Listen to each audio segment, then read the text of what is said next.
Hey, what's happening everyone? Sir James from Gamerfuzion.com, and I'm here to let you guys know that there's going to be an update coming out for Tom Clancy's The Division, and this update is actually quite large where they're fixing and making improvements to a lot of different things. Now, rather than go over every single little detail, I just want to go ahead and take the time to go over everything that is in regards to the Dark Zone section. Now, like I said, the list is quite large, so if you want to see everything, I'll have a link in the description down below, but for this video, I just want to focus on the Dark Zone. Now, for those of you who don't know what the Dark Zone is in the Division, it's basically the big PvP section where you can go in, you're going to find other agents there, either rogue or non-rogue, and there's a chance that you could either work together with other players, or there's a chance that they may betray you, take your loot, or you could go hunt down other rogue agents, but it's basically kind of a free-for-all zone. But pretty much here is what's happening within the Dark Zone. So the first change here, which is one that I do like, is that players can now heal other neutral players within the Dark Zone by using first aid and support stations. Right now, it's at a state where every time you see another player, you can't heal them in any form or way, even though you want to be the nice guy. But now after the patch, you'll be able to do such thing, which I think is pretty cool.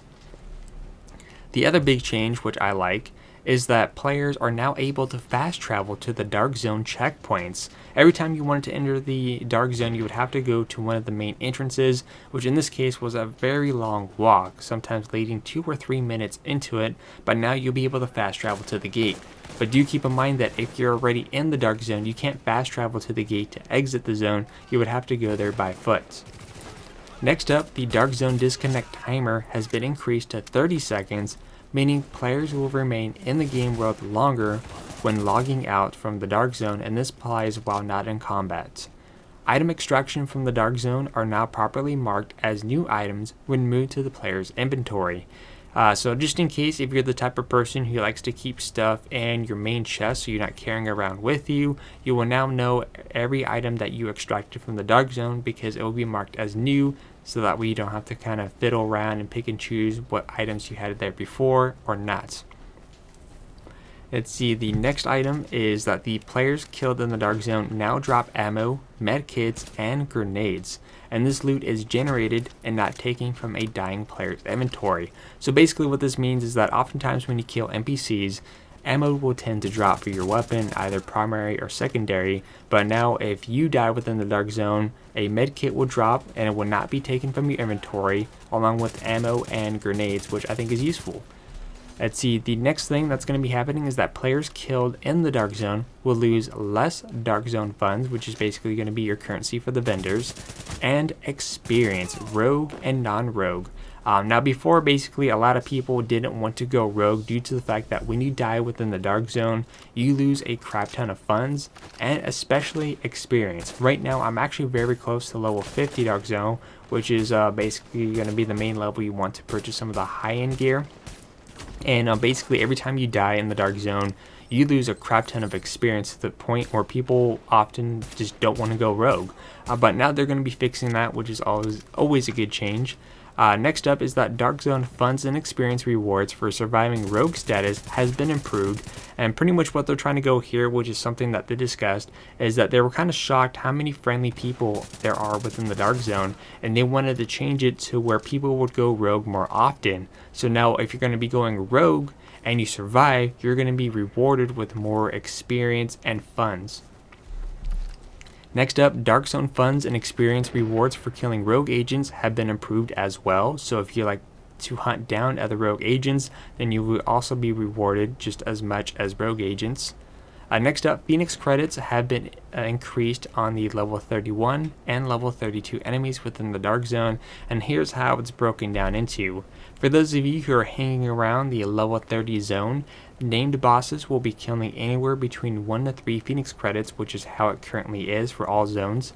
However, level 31 will be dropping anywhere between 2 to 4 Phoenix credits per named boss, and then if you're in the level 32 section, they will be dropping anywhere between 3 to 5 Phoenix credits, which I think is great.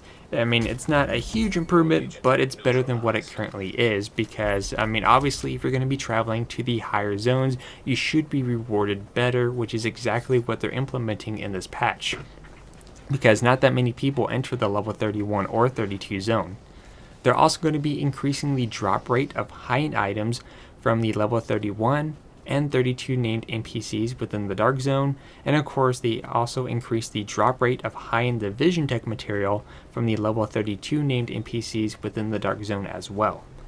Next up, they're also going to be improving the Dark Zone chest quality items. So in this case, rank 30 chests will now drop superior items, which are the ones in purple, instead of the specialized blue items. Key chests now have a chance to drop high-end gold items as well, so now you have a reason to kind of open these chests because you never know when a high-end item may drop. There also, the Dark Zone fund drop rates and quality of the NPCs have been reduced, which I don't really know how I feel about that.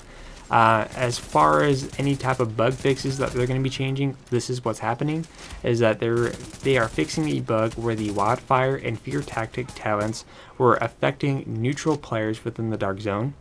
They fixed instances where players would receive a Delta error message when entering the Dark Zone. Fixes a bug where sometimes players cannot loot anything after returning from a following disconnection.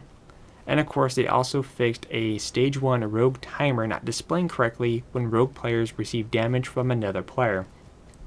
And that's pretty much it in regards to the Dark Zone. Like I said, there's a lot more to it than that, but I just want to kind of go over the main highlight because after all, this is the main PvP zone that players often enter or not depending on the situation. But what do you guys think about the changes here? I like the fact that they are now rewarding rogue players for surviving longer and of course players who are hunting down other rogues.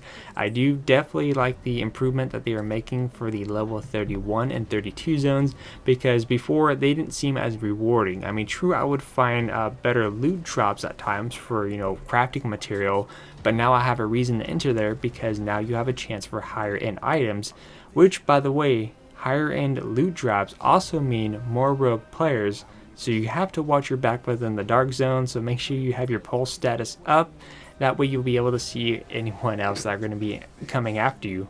But what do you guys think? Let me know in the comment section down below. Until then, I am Sir James from Gamerfuzion.com, where we empower your gaming.